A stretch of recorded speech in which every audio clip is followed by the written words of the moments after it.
9 Adams Road, seen from the back garden.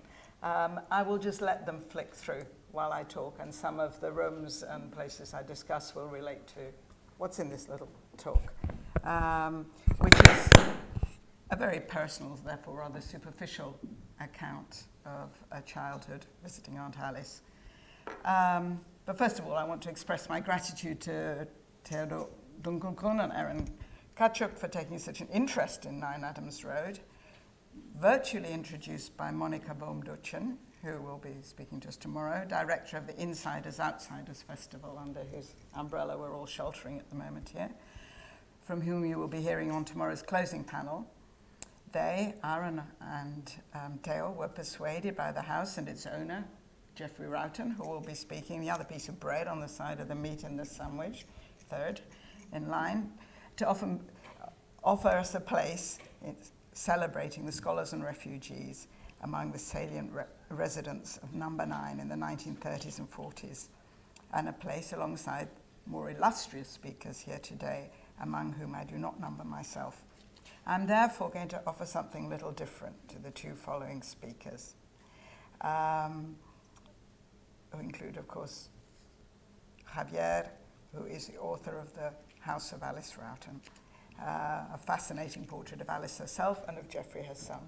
Alice, although always known to me as Aunt Alice, was in fact my father's cousin, possibly even her second cousin, or cousin once removed. We're not clear. It's from the grandfather. Well, Geoffrey's probably clear, but I'm not clear. In order not to detract from the serious accounts the other two will shortly contribute, I shall provide, by way of introduction, something of a child's eye view of the woman and the household where I spent a number of weekends and short holidays. My earliest memory does not, in fact, go back quite as far as the 1930s or even the 1940s, the focus of this magnificent conference.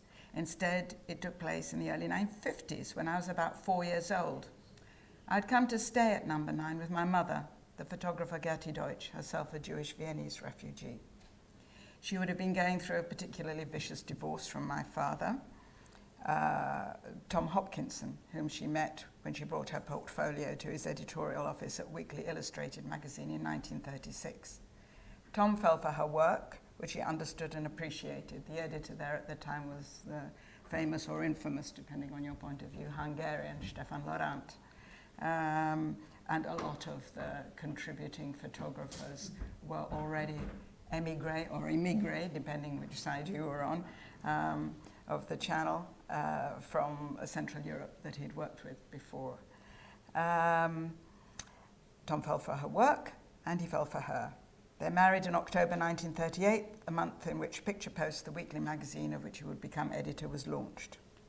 When Tom was spectacularly sacked by Picture Post's owner in 1951 over his decision to publish unflattering images of prisoners of war maltreated by the US Army during the Korean War, Gertie lost the main outlet for her work.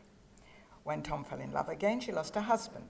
I can imagine there was plenty for Gertie and Alice to discuss together at the long kitchen table, where matters of importance, personal as well as political and philosophical, were aired and debated. All this was, of course, of little interest to my 4-year-old self. Their intense conversation literally went over my head as I grew increasingly fidgety. It was a hot summer day, and Alice suggested I take myself out into the always overgrown garden and paddle in the stone pool.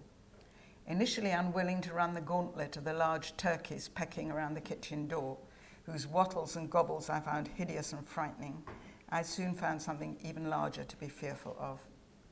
To Alice's evident displeasure, I rapidly reappeared at the kitchen door. Our exchange went roughly as follows. "I thought you were going to the pool." She could be quite fierce when she felt like it. "But there's a very large pig in it." So, I knew I was beat and retreated to the steps leading up to the chauffeur's flat above the old garage, housing a vintage Rolls-Royce in which hens roosted. It also held Alice's preferred vehicle, when not riding a rickety bicycle, a similarly ancient Jeep loaded with an assortment of old tools to hit it with when stalled, and toys going to and from her surgery, waiting room, for she was the first GP to provide not only back issues of the New Yorker, but something for her younger patients to occupy themselves with. plus a spare set of overalls, Alice's preferred form of dress at work or at home, plus sacks of whatever garden fruit was in season to dispense to patients in need of vitamin C. As my mother said, there was always a smell of rotting plums in the back of the car. Alice may have known that children liked toys and pools, but she always addressed them as adults.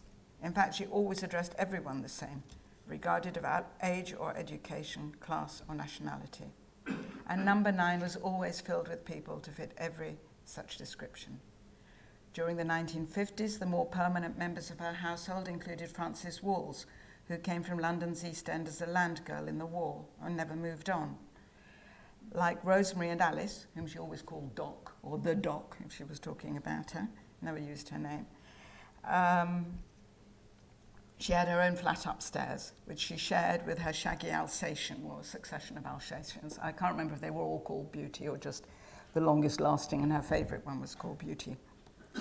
In fact, Frances almost never left Adams Road until her later years, when she decided she was retired, the farm, cows as well as pigs and hens had gone, and she discovered holidays, taking her first coach tours abroad, organised by the Methodist Church. Gabor Kossa, the Hungarian dancer, then dance director with Ballet-Jos, who took over the former chauffeur's flat on top of the garage when the entire Jos company fled with its German director. After he passed through those jobs, and for all the reasons you've just heard about brilliantly explained in the previous talk, he segued careers and opened an antique shop on Trumpington Street, which also became a meeting place, though in a very different style to Aunt Alice's. There the tea would be served without milk in fine Rosenthal porcelain cups, if he hadn't already sold them.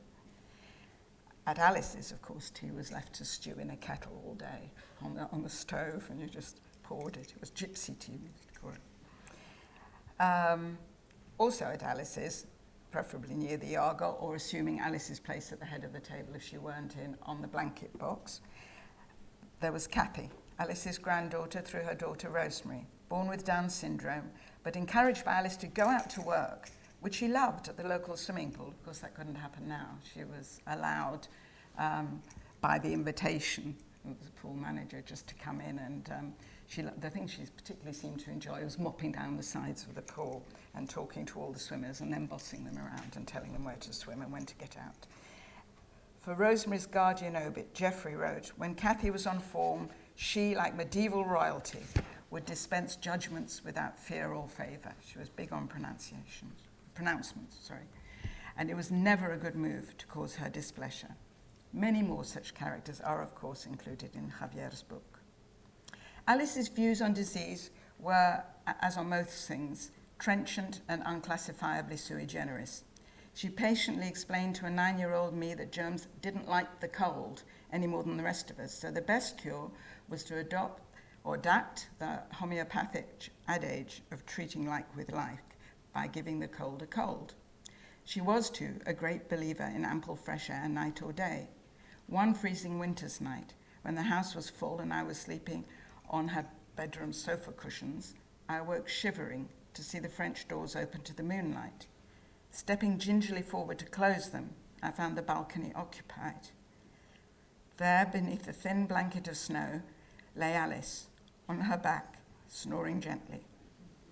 I watched her sharply next morning to check for signs of incipient pneumonia, even a cold, but the worst visible symptom was that the drop on the end of that beaky Hopkinson nose seemed to drip a little more frequently.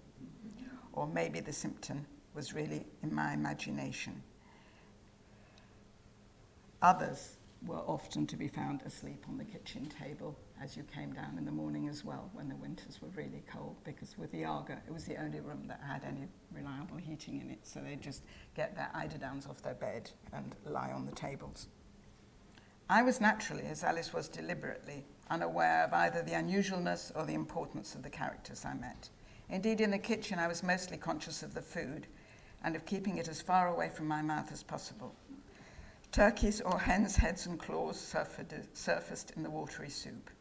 Any left over, apparently to Alice's surprise, she was always surprised it never got gobbled up immediately, and in the interest of never wasting a scrap, it was kept in the cooling oven of the Argo and returned to the table at optimistic intervals. For years, Alice did not believe in refrigerators over larders and kept churns of milk and cream from the cows down the garden in a back entry dairy on the way into the kitchen.